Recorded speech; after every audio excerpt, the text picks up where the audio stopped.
បាទសួស្តីអ្នកនរគ្នា Hello everyone បាទចឹងថ្ងៃនេះខ្ញុំមានការសន្ទនាភាសាអង់គ្លេសមួយយកមកបង្រៀនអ្នកទាំងអស់គ្នាបាទហើយសូមអធិស្ឋានទុកជាមុនបើសិនជាការបកប្រែមានការលើសលួសឬក៏ខ្វះខាតហ្នឹងហើយពីព្រោះអី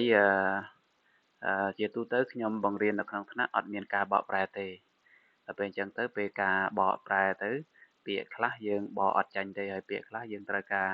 សម្រួលន័យដើម្បីឲ្យអ្នកទាំងអស់គ្នាយល់ស្ដាប់បានបាទហ្នឹងហើយអូខេអញ្ចឹងយើងចូលមេរៀនតែម្ដង English conversation បានន័យថាការសន្ទនាភាសាអង់គ្លេស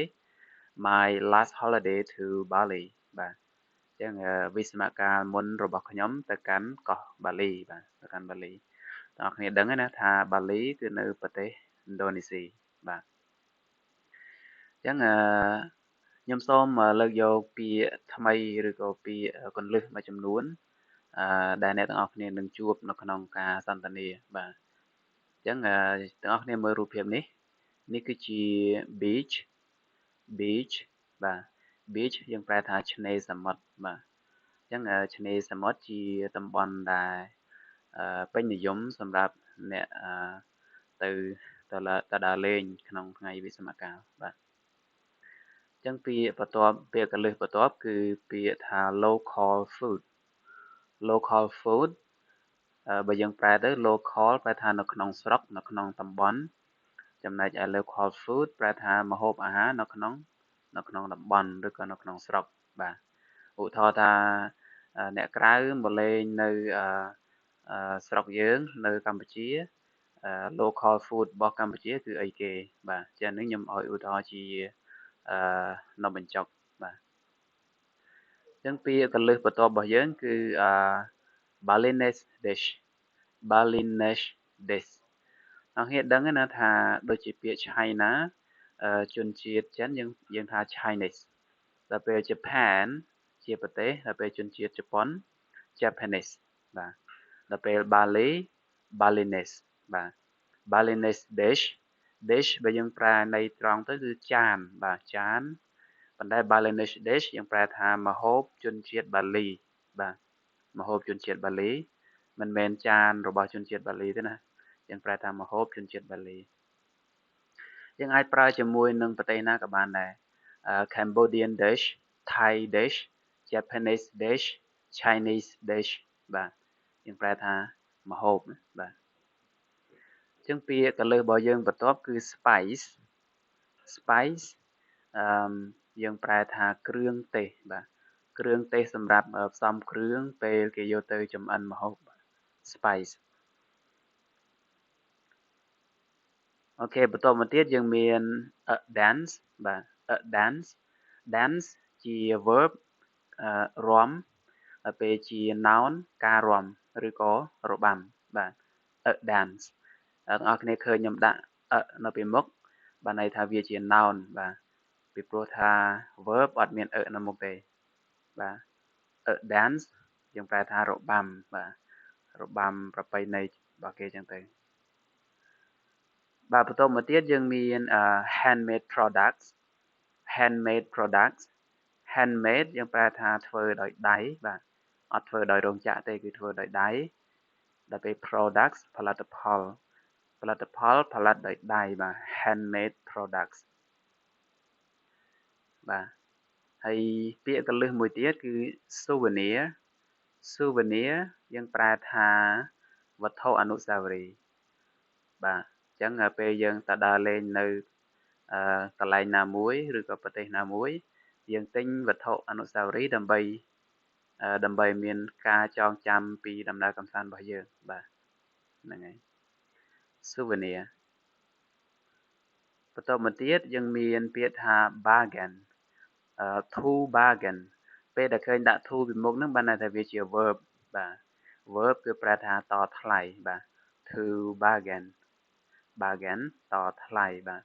អញ្ចឹងពេលយើងទិញអីចឹងយើងតថ្លៃគេសុំគេបញ្ចុះតម្លៃបាទហ្នឹងហើយឥឡូវនេះយើងចូលទៅការសន្ទនាតែម្ដងខ្ញុំបំបែកវាមួយជួរបាទដើម្បីឲ្យអ្នកទាំងអស់គ្នាងាយស្រួលតាមខ្ញុំបកប្រែវាជូនអ្នកទាំងអស់គ្នាដែរបាទ ហើយនៅចុងបញ្ចប់ខ្ញុំនឹងដាក់ការសន្ទនានឹងទាំងអស់តែម្ដងហើយអ្នកគ្នាអាចធ្វើការអានតាមខ្ញុំបានបាទអូខេអញ្ចឹងរវាង Alex ហើយនិង Sarah បាទ Alex ប្រុសគាត់ជាអ្នកសួរហើយ Sarah ស្រីគាត់ជាអ្នកបានទៅដល់លេងអញ្ចឹងគាត់ជាអ្នកឆ្លើយសំណួរបាទអូខេអញ្ចឹងភាគច្រើនយើងប្រើ past simple ច្រើននៅក្នុងការសន្ទនានេះដោយសារវាជាពេលវេលាដែលកន្លងហួសទៅហើយបាទអញ្ចឹងយើងប្រើ past simple ច្រើនបាទអញ្ចឹង Alex ក៏សួរថា Hi Sarah how was your last holiday បាទ Hi Sarah how was your last holiday ហ្នឹងហើយអញ្ចឹងយើងប្រែថាសួស្តី Sarah តើវិស្សមកាលមុនរបស់អ្នកយ៉ាងម៉េចដែរបាទយ៉ាងម៉េចដែរគឺចង់សំដៅលើថាវាមានលក្ខណៈសប្បាយរីករាយឬក៏យ៉ាងម៉េចដែរអញ្ចឹងណាបាទអញ្ចឹងSarah គាត់ឆ្លើយ Hi Alex it was great I went to Bali with my family Hi Alex it was great I went to Bali with my family បាទសួស្តី Alex វាអស្ចារ្យណាស់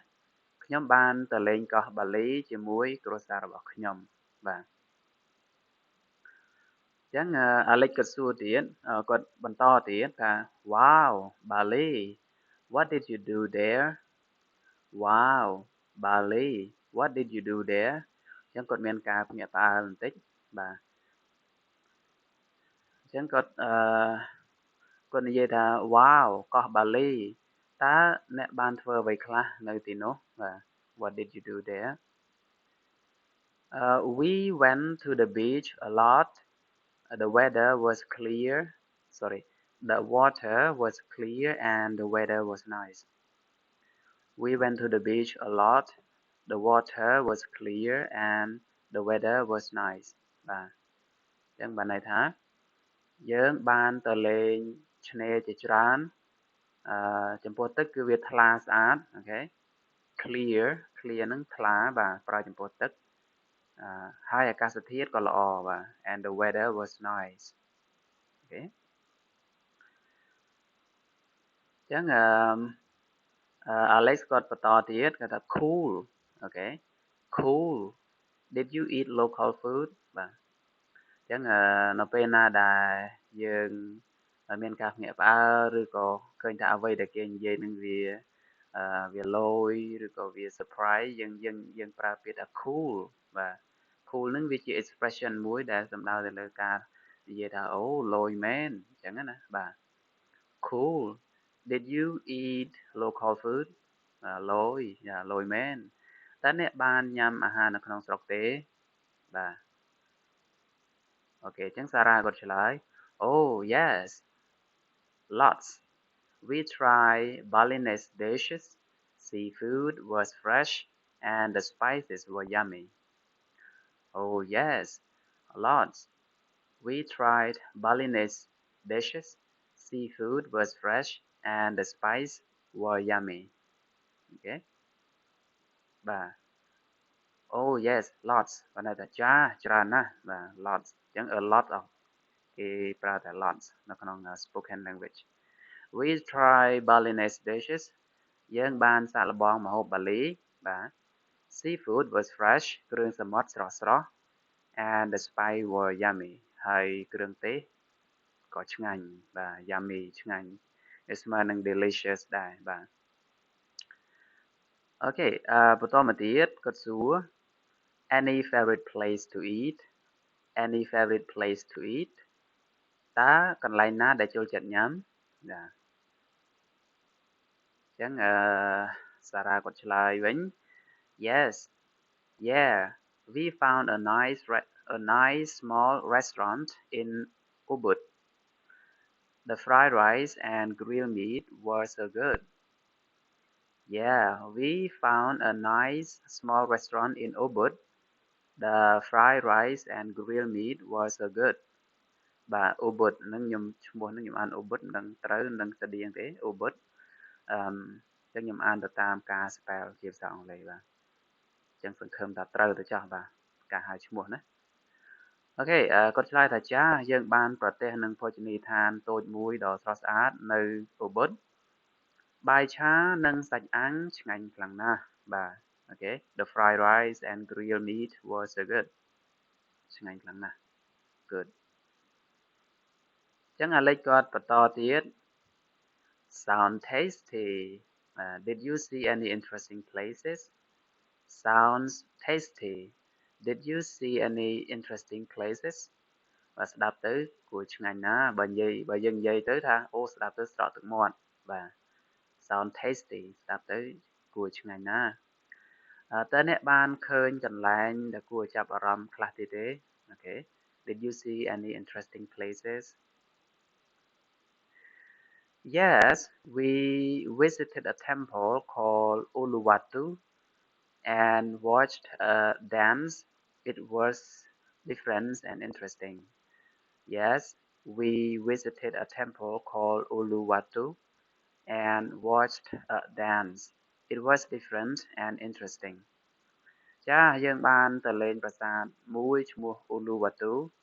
ហើយមើលរបាំ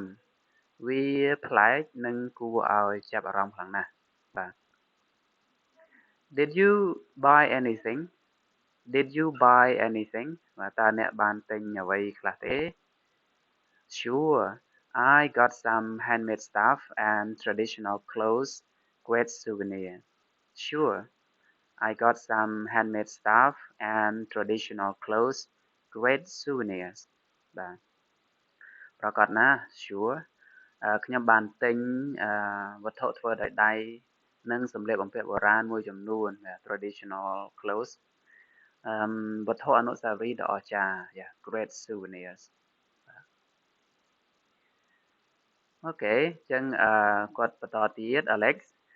Your holiday sounds awesome any advice for someone going to Bali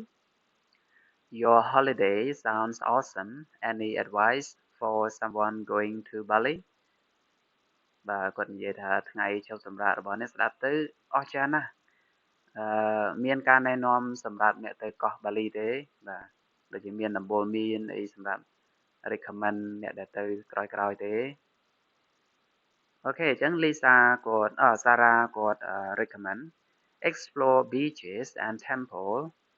try local food and don't forget to bargain when shopping explore beaches and temples try local food and don't forget to bargain when shopping អូខេអញ្ចឹងទៅរុករកឆ្នេរនិងប្រាសាទបានថាឲ្យទៅលេងឆ្នេរហើយនឹងទៅលេងប្រាសាទសាកល្បងអាហារនៅក្នុងស្រុកកុំភ្លេចភ្លក់មើលផងហើយកុំភ្លេចតថ្លៃផងនៅពេលទិញទំនិញណាហើយនៅទិញទំនិញទិញអីវ៉ាន់អីកុំភ្លេចតថ្លៃផងព្រោះអីកន្លែងទេសចរអញ្ចឹងគេលក់កាត់តម្លៃខ្ពស់អញ្ចឹងតើយើងតទៅមិនគេចោះបាទ Thanks I'll remember that I might plan a Bali trip soon Thanks I'll remember that I might plan a Bali trip soon អរគុណខ្ញុំនឹងចងចាំរឿងនោះខ្ញុំប្រហែលជាមានកម្រងទៅលេងកោះបាលីឆាប់ៗនេះដែរបាទ You should it's a fun place You should it's a fun place អ្នកគួរទៅវាជាកន្លែងដ៏សប្បាយរីករាយបាទអញ្ចឹងយើងមកដល់ទីបញ្ចប់ហើយអ្នកនរគ្នាបាទអញ្ចឹងមួយសង្ឃឹមថាអ្នកនរគ្នាអាចតាមតន់ណាបាទអញ្ចឹងការបកប្រែតើមានការសម្រួលនៃខ្លះបានយើងស្ដាប់បានហ្នឹងហើយអញ្ចឹងនេះជាការសន្ទនាទាំងស្រុងតាំងពីដើមរហូតដល់ចប់អ្នកនរគ្នាអាច screenshot យកទៅរៀនអានទន្ទិញក៏បានឬក៏រកដៃគូមួយមកដើម្បីយើងធ្វើការអនុវត្ត2នាក់បាទហើយឆ្លាស់វេនគ្នាបដូរតួអង្គគ្នាបាទអានឹងជា technique មួយដែលនាំឲ្យយើងរៀនសន្ទនាឆាប់ចេះបាទអូខេអញ្ចឹងយើងនិយាយកុំខ្មាស់អៀនរៀននិយាយណាអូខេអញ្ចឹងខ្ញុំសូមអានជូនទាំងអស់គ្នាម្ដងទៀតហើយថាតាមក៏បានមិនថាតាមក៏បានប៉ុន្តែថាតាមឆាប់ចេះលឿនបាទខ្ញុំអានជាតង់ជនជាតិខ្មែរទេបាទអធិស្ឋានបើសិនជា action អត់សូវច្បាស់យ៉ាងម៉េចរៀងលឿនបន្តិចហើយបងប្អូនគ្នារៀន practice listening តិចផងអូខេ Hi Sarah how was your last holiday Hi Alex, it was great. I went to Bali with my family. Wow, Bali. What did you do there? We went to the beach a lot. The water was clear and the weather was nice. Cool. Did you eat local food? Oh yes, lots. We tried Balinese dishes. Seafood was fresh and the spices were yummy. Any favorite place to eat? Yeah, we found a nice small restaurant in Ubud. The fried rice and grilled meat were so good. Sound tasty. Did you see any interesting places? Yes, we visited a temple called Uluwatu and watched a dance. It was different and interesting. Did you buy anything? Sure. I got some handmade stuff and traditional clothes. Great souvenir. Your holiday sounds awesome. Any advice for someone going to Bali? Explore beaches and temples, try local food, and don't forget to bargain when shopping. Thanks. I'll remember that. I might plan a Bali trip soon. You should. It was a fun place. Okay. ចឹងប៉ុណ្ណឹងការសន្ទនារបស់យើងចឹងអរគុណសម្រាប់អ្នកទាំងអស់គ្នាតាមដានពីដើមរហូតដល់ចប់ហើយបើសិនជាចូលចិត្តវីដេអូនេះកុំភ្លេចជួយ like ហើយ subscribe ម្នាក់មួយផងអូខេដើម្បីបានមេរៀនភាសាអង់គ្លេសជាច្រើនទៀតបាទ Thank you very much. See you in the next lesson. Bye bye.